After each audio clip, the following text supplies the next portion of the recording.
सिद्धमुख में महिला कार्मिक से बलात्कार के मामले में चूरू एएसपी करेंगे जांच। सिद्धमुख कस्बे में महिला कार्मिक के साथ छेड़छाड़ और बलात्कार के प्रयास हैं।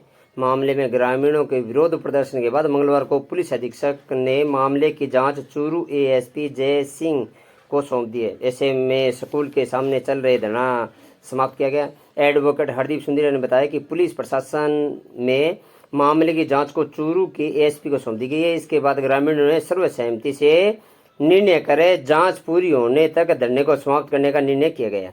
उन्होंने बताया कि अगर जांच न्याय संगत नहीं हुई तो ग्रामीण पुनः आंदोलन शुरू करने के लिए मजबूर होंगे। इससे पूर्ण गांव के लोग 8 बजे सुबह धरने पर पहुंच गए थे। दिन में लगभग 11 बजे या 12 बजे के बीच के अंदर धरना समाप्त करने की घोषणा की गई। गौरतलब है कि गत दिनों में मामले की जांच सरदारसर थाना प्रभारी सौंपने की मांग को लेकर धरना दिया जा रहा था। जब न्याय पुलिस प्रशासन ने मामले की जांच पूर्ण होने की बात कही थी तथा मुख्य आरोपी संस्था प्रधान कृष्ण कुमार मेहरा को पूछताछ कर जेल भिजवाने की कार्रवाई की थी, लेकिन ग्रामीणों इस बात पर अड़े रहे कि इस प्रकरण को गहराई से निष्पक्षता से जांच की जाए। अगर जांच पूर्णतया निष्पक्ष जांच नहीं की जाएगी तो ग्रामीण दोबारा धरना प्रदर्शन करेंगे।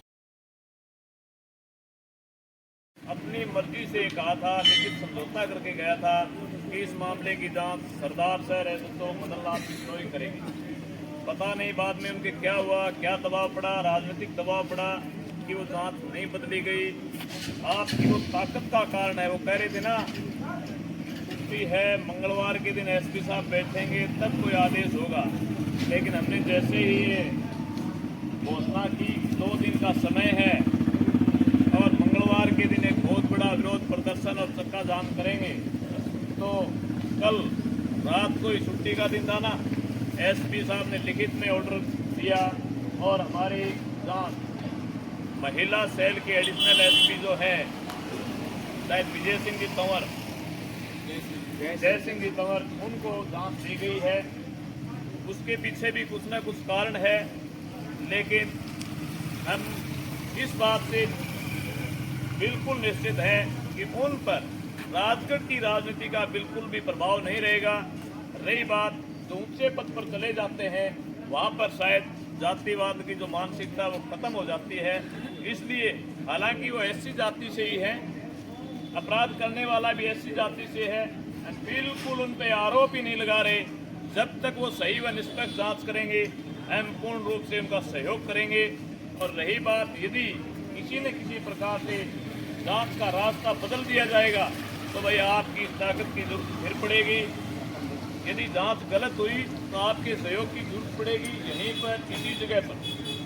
तो आज जो एसपी साहब ने बीच विचाले का जो रास्ता निकाला और इस मामले को में सुलझाने का सबसे महत्वपूर्ण योगदान जो दिया पुलिस विभाग की तरफ से, हमारे राजगढ़ के जो डीएसपी है, नाम तो मुझे ध्यान नहीं है अभी, इस्लाम खान जी, उन्होंने बहुत बड़ा सहयोग किया। एसपी साहब से वार्ता की, बार बार उनको कहा कि एसपी साहब, एडिशनल एसपी साहब खुद बात करके आए हैं और जनता की वाजिब मांग है, आपको माननी चाहिए। यदि इस बात का दूसरे पक्ष को या किसी राजनेता को टकराव है कि मदन लाल बिश्नोई से जांच नहीं कराएंगे तो जिला हेडक्वार्टर से किसी अधिकारी से आप करवा दें, ताकि जो पीड़ित पक्ष वो संतुष्ट हो जाए। तो लगातार इस मामले में सुलझाने में लगे हुए थे। इसके लिए उनका बहुत बहुत धन्यवाद। और धन्यवाद एसपी साहब का भी कि एक बहुत बड़ा आंदोलन होने से उन्होंने रोकने का प्रयास किया और सिद्धमुख क्षेत्र की जनता की आम भावना को समझकर इस मामले की जांच एडिशनल एसपी महिला सेल जय सिंह जी तंवर को जिला मुख्यालय पर दी है। अब मेरा उनसे निवेदन है कि इस मामले की बड़ी ईमानदारी के साथ मॉनिटरिंग जरूर कर लें, क्योंकि राज तो आता जाता रहता है, नेता आते जाते रहते हैं। शायद अगली 7 तारीख को आचार संहिता लग जाएगी, इस कारण इन नेताओं की तो शायद चलनी बंद हो जाएगी। इसलिए एसपी साहब से मेरा विशेष निवेदन है कि पीड़ित बच्ची को न्याय मिले और इस मामले में इस दरिंदे ने और कितनी नाबालिग बच्चियों के साथ ऐसा करते किया है, उस मामले की गहराई से जांच जरूर हो, ताकि इस क्षेत्र की जनता का जो विश्वास है पुलिस के प्रति वह बना रहे। देखो, हमारी किसी पुलिस के साथ दुश्मनी नहीं है, लेकिन राजगढ़ क्षेत्र में जो अधिकारी लगता है उस पर राजगढ़ के नेताओं का इतना तगड़ा दबाव रहता है कि वो जैसे कहते हैं वो लिखवाते हैं। उसी का परिणाम ये हुआ कि हमारे अगर एसएचओ साहब शुरू तौर में धारा 376/511 लगा देते तो शायद हमें आंदोलन करने की जरूरत नहीं पड़ती, लेकिन उनका व्यवहार उस समय गलत था। रही बात, कई बार ये हो जाती है कि यहाँ का जो क्षेत्रीय हमारा एसएचओ है, चाहे अब वर्तमान वाला हो तो पहले भी जो भी थे, राज के दबाव में राजनेता का अगर फोन आ जाता है तो दूसरी FIR दर्ज हो जाती है।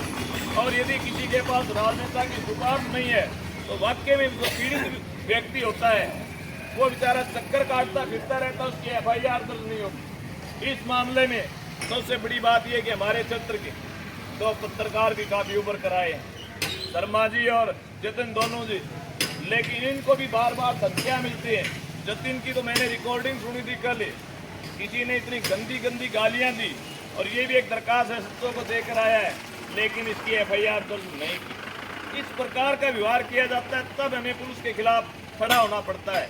रही बात, पीछे यही बोल रहा था कौन सा भाई साहब कि भाई बेरो को गेल ने भी डंडा बहुत पड़ेड़ा है, राज को डर लागे, तो उस प्रकार की पुलिस अब नहीं रही, क्योंकि पहले ये डिजिटल मीडिया नहीं थी, पुलिस अन्याय व अत्याचार करती थी, दबा दिया जाता था।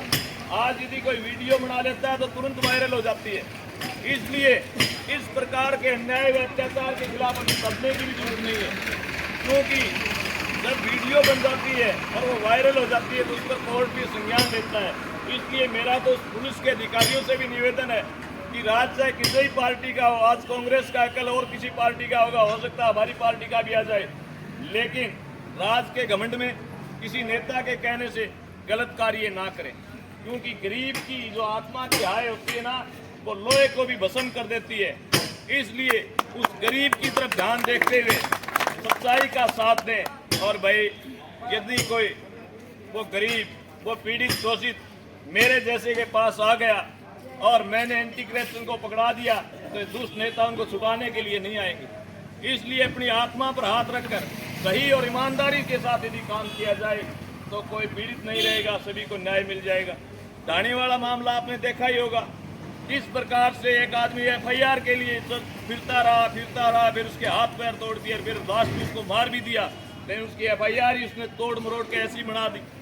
तो इसलिए हमें भी जब भी CLG की मीटिंग होती है, मैं तो कहता हूं कि मेरे को तो कभी CLG का मेंबर बनाते भी नहीं है, लेकिन जो मेंबर होते हैं उनका भी दायित्व है कि इस प्रकार के अधिकारी का विरोध करें, उस मीटिंग के अंदर ये बात रखें कि SHO साहब आपने ये काम गलत किया है और इसका विरोध जनता में है, तो पुलिस अपने आप काम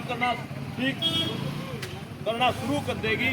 लेकिन कई बार ये होता है, कई लोग जो CLG के मेंबर होते हैं ठंडार का दलाल बन जाए, इतना पीसा दे तो काम हो जाओ, नहीं होगा। तो इस दलाली प्रथा इसको भी समाप्त करें। आज ये हमारी सिद्धमुख जो शहर है, पंचायत समिति भी बन गई, तहसील भी बन गई है, और कल आने वाले समय में कोर्ट की भी शुरुआत होगी, हो सकता है आगे विधानसभा क्षेत्र भी बन जाए।